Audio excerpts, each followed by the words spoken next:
Ka fɛrɛ kuraw nati ni ka ɲɔgɔndɔn caman sabati o de ye baara tɔgɔla lajɛrɛ ale kɛrɛnkɛrɛnni sabu ye min bɛ senna ni waati in na an ka jamana kɔnɔ yaasa ka baara ɲuman o sabati toga min na sifinnakaw ye ni ka jamana sɔrɔ o yiriwa minisiriso min ka baara bɛnnen don baarakow yɛrɛ ma ale de cɛsirilen don a kow kama. Sanubɔ sariya kura min talen don an ka jamana faamaw fɛ u kɛn bɛ ka u kantigɛ da jira o ko kan o sariya kofɔlen ninnu olu labato ko ɲuman kama o fɛɛrɛ kura kofɔlen ninnu ale laɲini de ye jamana faamaw fɛ min na se ka to toga min na faso maliba ale ka se ka dugu jukɔrɔ nafolo o tɔnɔbɔ. Ni ne bijuma ale don kunnafoni bakurubaw ye aw ka jabaraniso mandi sanfɛ Advance TV n'aw bɛ k'anw lajɛ nin waati in na Mali kɔnɔ ani Mali kɔ kan a ye ko ɲuman kɛ anw sugandili la ka aw kunnafoniya a ye aw bisimila bidon kunnafoniyaw kɛnɛ kan. Kunnafoni daminɛ la an bɛ yɔrɔdɔniya k'a fɔ ko baara tɔgɔla lajɛrɛ o bɛ senna an fɛ yan nɔ Bamakɔ kabi kunungo an ko o lajɛrɛ kofɔlen ma ko Salon National de l'Emploi baara in ale hakilina bɔra minisiriso la minisiriso min yɛrɛ ka baara o bɛnnen don baarakow ma yaasa ka se ka baarakow olu ta bala jamana kɔnɔ ale ni ka se ka baara ɲuman o sabati toga min na an ka sifinnakaw ye kumasen min talen don ɲini lajɛrɛ kofɔlen ale senfɛ o de ye ko fɛɛrɛ kuraw tali baarakow la lajɛlen lafiya ko ɲuman kama an ka kunnafoni ɲinina Modibo Kan Sidibe ale ni Musa Nyanga olu tun b'a kɛnɛ kan. Baarako baara ɲini fo ka taa se baarakalanw ma olu ye gɛlɛya ye min fanga ka bon kosɛbɛ an ka Mali jamana kɔnɔna la o hukumu kɔnɔ minisiriso min sigilen don baarako fo ka taa se baara ɲini ani kɛnyɛrɛye baaraw jidili ma olu ye kɛnɛ bila sen kan walasa an ka sifinnakaw olu bɛ se ka dɔnniyaw sɔrɔ ani kunnafoni jɔnjɔnw sɔrɔ cogo min na baara ɲini kɛnɛ o ye kɛnɛ ye mun sigira an ka jamanaw ɲɛmɔgɔbaw fɛ k'a ɲɛmɔgɔya ta k'a di minisiriso ma mun ɲɛsilen bɛ bolola baara ma o ni kɛnyɛrɛ mɔgɔw ma donc an nana yan nɔ ka na sigi kɛ o sigi kɔnɔna la ka na ni cakɛdaw ye minnu mago bɛ baarakɛlaw la ka na ni mɔgɔw fana ye minnu bɛ baara ɲini na olu ka se ka ɲɔgɔn kuma ɲɔgɔnya. Nin kɛnɛ tako fɔlɔ ale bilalen kun don babu sen min kan o de ye fɛɛrɛ jumɛn bɛ se ka sɔrɔ baarakɛbaliya kɛlɛli la ani sifinnakaw olu bɛ se k'u wakilu don jɔn na baara ɲini hukumu kɔnɔna la. Minnu bɛ fɛ ka kɛnyɛrɛye fana kɛ ateliers bɛ yen nɔ n'a fɔra ko formateurs kana o kɔnɔna la k'a f'u ɲɛna n'i bɛ fɛ ka kɛnyɛrɛye baara dayɛlɛ i kan ka tɛmɛ sira minnu fɛ o bɛɛ ka ɲɛ yir'u la n'i ye kɛnyɛrɛye baara fana dayɛlɛ problème o ye musakako ye donc i bɛna wari sɔrɔ jumɛn k'i ka baarakɛda yiriwa donc mɔgɔw fana bɛ yen minnu bɛ olu dege o baara la an yɛrɛ bɛna n'a ye sisan formateurs dɔ bɛna na kuma i bɛ baara ɲini cogo jumɛn na fɔ fɛn min ma ko CV n'o ye sɛbɛn i b'i ka dɔnniyataw n'i ka fɛɛrɛw sɛbɛnw kan o bɛ kɛ cogo jumɛn na o bɛna ɲɛ yir'u la n'i taara baara ɲini yɔrɔ la i kan ka kuma cogo jumɛn i kan ka fini dɔn ka taa cogo jumɛn i kan ka kɛ cogo cogo la o bɛɛ bɛ yir'u la. Hakilina ɲumanba ye parce que nin b'a to nɔgɔya bɛ kɛ jeune caman bɛ yen u bɛ fɛ ka baaradaw ɲini mais u t'a dɔn u bɛ taa sira minnu fɛ bɛɛ bolo il faut que mɔgɔ dɔ ka k'i bolo yɔrɔ dɔ la alors que ni agence an ka société ɲɔgɔnnaw bɛ yen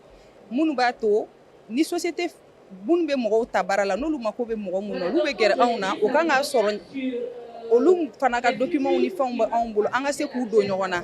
pour que u k'a dɔn u bɛ se ka mɔgɔ ɲumanw sɔrɔ yɔrɔ min na donc nin kɛnɛba in ale baaraw bɛna kuncɛ jumadon an ka jamana kɔnɔ nka ɲan'o cɛ u y'a jira k'a fɔ cakɛda caman de bɛ nin kɛnɛ kan minnu mako bɛ sifinnakaw la baara ale hukumu kɔnɔna la.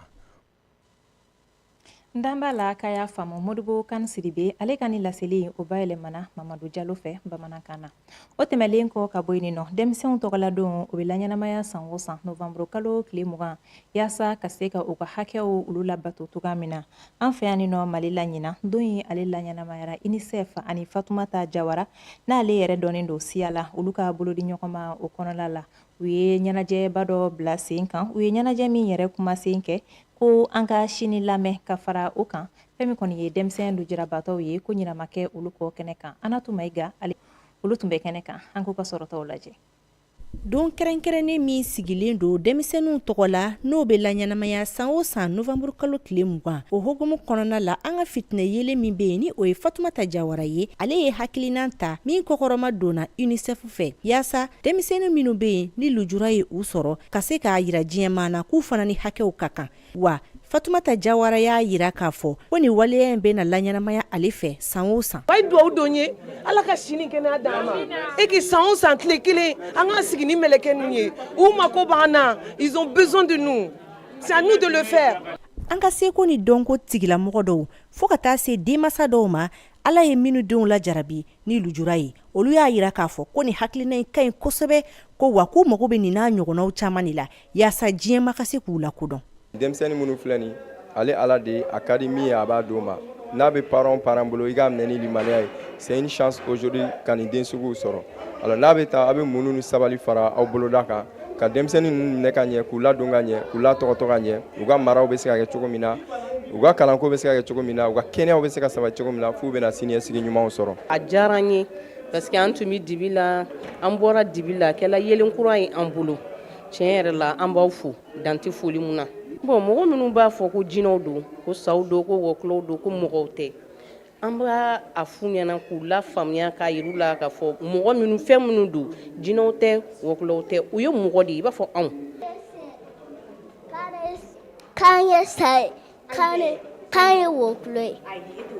Nin ɲɛnajɛ in sen fɛ dɔnkilida ani seko ni dɔnkow caman yirala denmisɛnnin ninnu fɛ walasa k'a jira k'a fɔ ko an bɛɛ ye kelen ye lujura o man ka dankari denmisɛnnin ka hakɛ la walima ka kɛ danfara ye denw ni ɲɔgɔn cɛ.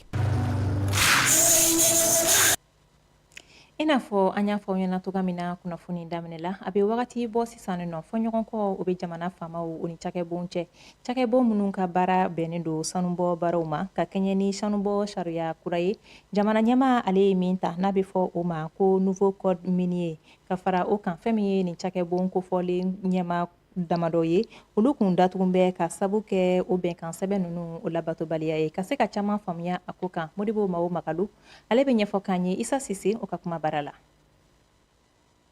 Walasa an ka jamana bɛ se k'a ka sanu o tɔnɔ bɔ cogoya min na jamana ɲɛmaw o ye fɛɛrɛ caman sigi sen kan ani ka weleweleda kɛ fɛn min ye maa minnu bɛ yen nɔ n'olu bɛ baara kɛ sanubɔyɔrɔw la an ka jamana kɔnɔ kɛrɛnkɛrɛnnenya la kɔkan jamana maaw walasa u bɛ se ka sariyaw bato ani hakɛ minnu ni Mali jamana ka kan n'o ye k'o sara u ka se k'olu bɔ a dagakɔrɔ sigikafɔw caman tɛmɛlen kɔfɛ fɛn min ye nin sanubɔ cakɛda in ye ale m'a ka sariyaw ni ka olu labato.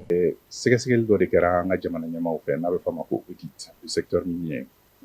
ayiwa sɛbɛn dɔ bɔr'o la donc o y'a yira k'a fɔ ko majɛ dɔw tun bɛ sɔrɔ ta sira fɛ sanu i b'a dɔn sanu fanba sanu nafa de ka bon an ka jamana sɔrɔ la kosɛbɛ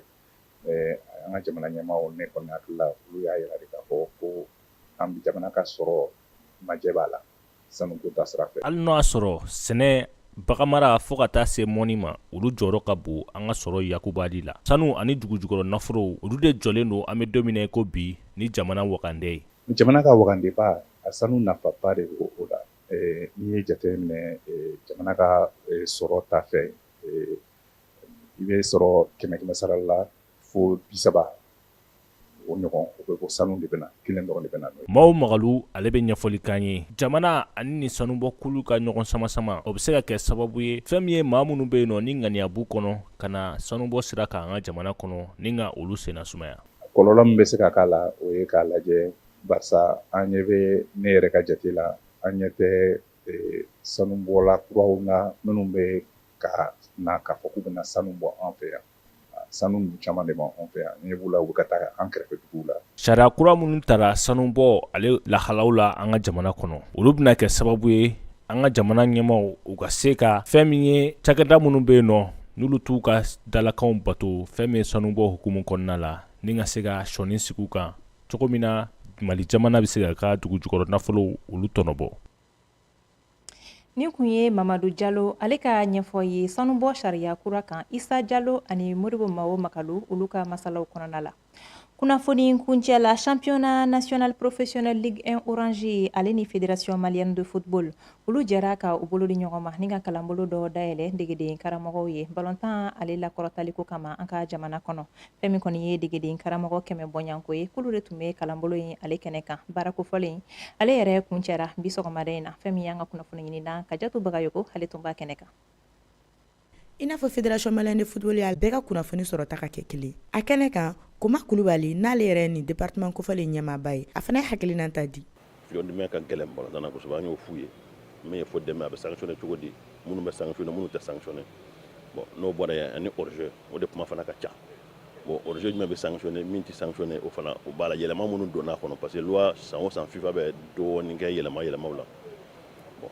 a gɛlɛma bakuruba yɛrɛ min ye o ye surface de réparation ni bɛɛ b'a wele ko 18 mètres mais anw b'a techniquement 16 mètres 50 bon minnu bɛ k'o kɔnɔ garaba caman bɛ k'o kɔnɔ donc k'o ɲɛf'u ye min ye penalty ye min tɛ penalty ye arbitre kan ka jɔ yɔrɔ jumɛn pour que i k'a faute ye. Fédération malienne de football ka cɛbɔ min bɛ kɛnɛ kan n'o ye Sidi Beka Magasa ye a fana ye ɲɛfɔli kan ye. U ka minɛn ka bon jama b'u bolo pour que ka choix ɲumanw kɛ quoi ni min ma se ka a kɛ ka ɲɛ u b'o bɔ a la ka mɔgɔ wɛrɛ ta voilà o ye ne ka nisɔndiya dɔ ye et puis vraiment ça prouve que CCA fana arbitrage la mɔgɔw u fana bɛ ka bouger quoi. Ni kalanbolo kofɔlen bɛna ka sababu ye ka tɔmɔli kɛ ni jalatigɛbaga ninnu cɛla k'olu fara kɔlɔnlen kan walasa u bɛ se ka Wano ka kɛnɛ file fiye ɲini n'an bɛna don championnat professionnel yɛrɛ kɛnɛ kan.